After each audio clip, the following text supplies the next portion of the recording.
باپ اور بیٹے اور القدس کے نام میں آمین۔ مسیح یسوع میں میرے عزیز بھائیوں اور بہنوں اور پیارے بچوں، آپ سب کو کراچی پاکستان سے شوکت بھٹی کا سلام پہنچے۔ آج ہم نے کلام مقدس کی تلاوت بمطابق مقدس متی 9 باب 1 سے 8 آیات سے سنی۔ اس تلاوت میں ہم نے ایک مفلوج شخص کی شفا کا بیان سنا۔ میرے عزیزو، سوال یہ پیدا ہوتا ہے کہ کیا کوئی انسان دوسرے انسان کے گناہ معاف کر سکتا ہے؟ اگر ہم یسوع المسیح کے دور میں ہوتے تو ہمارا جواب یقیناً نہ میں ہوتا، کیونکہ یہ یہودی ایمان اور عقیدے کے مطابق گناہ کو بخشنے کا اختیار صرف خدا باپ کو تھا۔ لیکن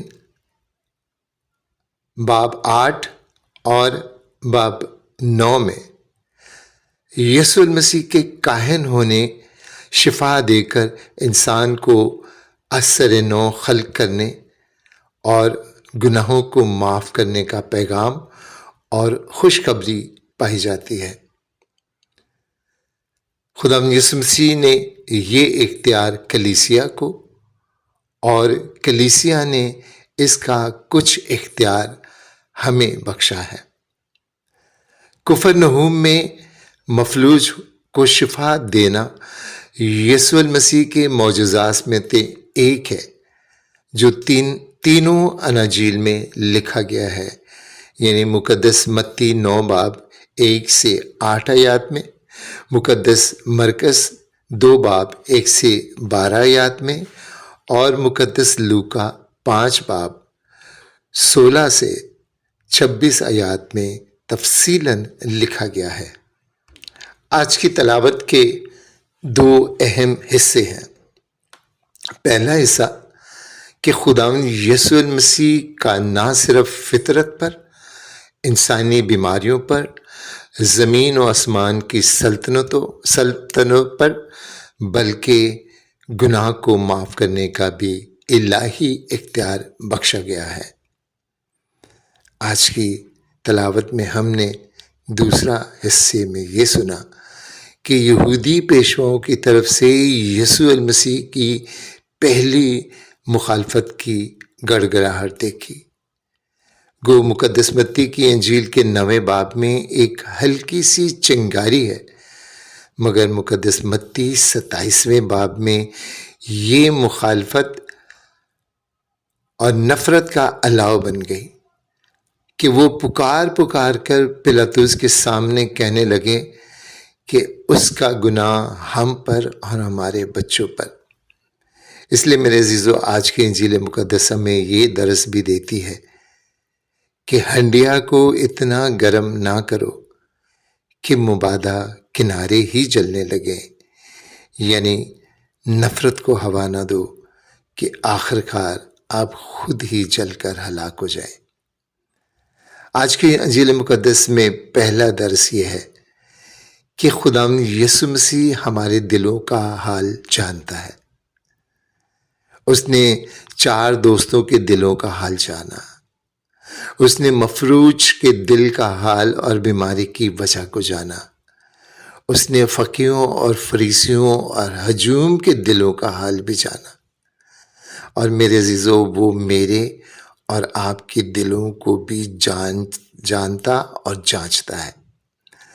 ضرورت صرف اس بات کی ہے کہ مفلوج کے ان 4 دوستوں کی طرح خداوند یسوع المسیح پر ایمان رکھیں اور راہ کی ہر رکاوٹ کو عبور کر کے یسوع المسیح کے پاس جائیں۔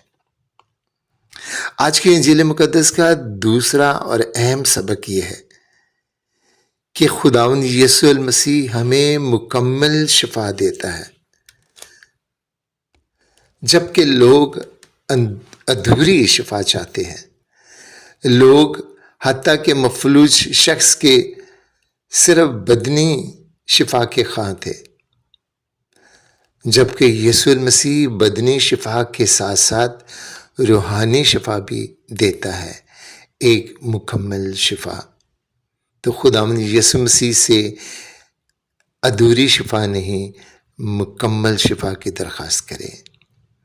آج کا تیسرا اہم سبق یہ ہے کہ ہماری جسمانی اور روحانی بیماریوں کی اصل وجہ گناہ ہے، اور ہمیں معافی مانگنے اور دوسروں کو معاف کرنے کی اشد ضرورت ہے۔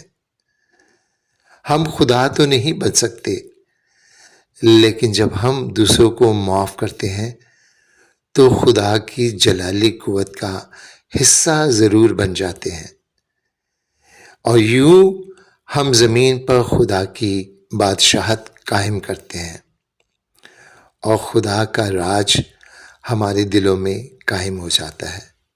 میرے عزیزو، معافی مانگنے اور معاف کرنے سے ہماری ذہنی، جسمانی اور روحانی بیماریاں ختم ہو جاتی ہیں اور بوجھ اتر جاتا ہے، اور ہم خوشی سے جینا شروع کر دیتے ہیں ایک نئی زندگی کے ساتھ۔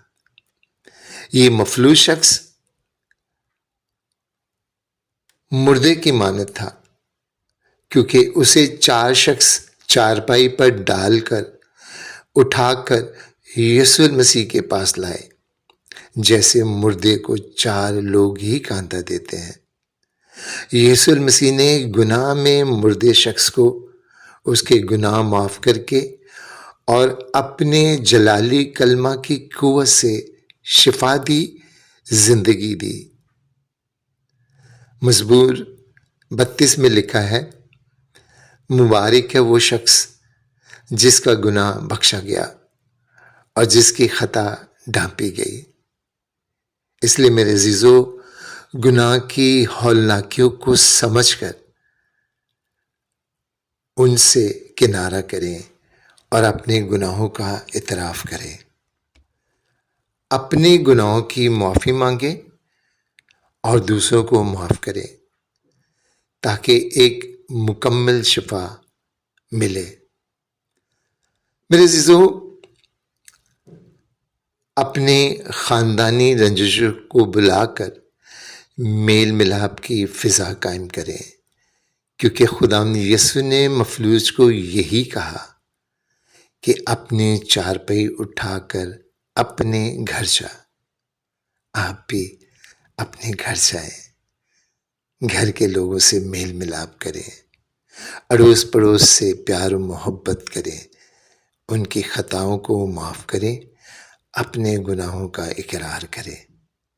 خدا ہم سب کو معافی مانگنے اور معاف کرنے کی روح عطا کرے، تاکہ ہم اثر نو پیدا ہو جائیں۔ خدا ہم سب کو برکت دے، آمین۔